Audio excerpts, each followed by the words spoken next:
My hobby is reading. I like to read about great person and great things. When I read about Mahatma Gandhi, it inspires me for his simplicity.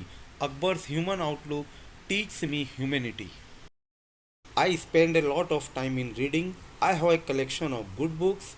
Books make us good men. Every week I buy a new book on a good topic and read it. Like other people who generally spend their money on food and clothes, I spend it on books.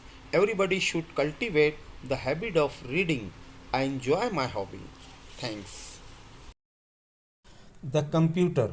Science has given us many gifts. Computer is very important gift of science. The first computer was made in 1946 in USA. It was known as ENIAC. This computer was different from today's computer. Computer is great invention of science.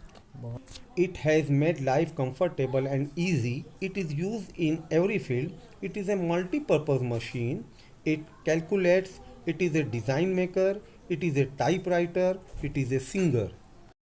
It is an entertainer. We can say it does a number of works. It can feed huge data in its memory. Computer is found everywhere. Today, computer has become our need. We can't live without it. Thank you so much.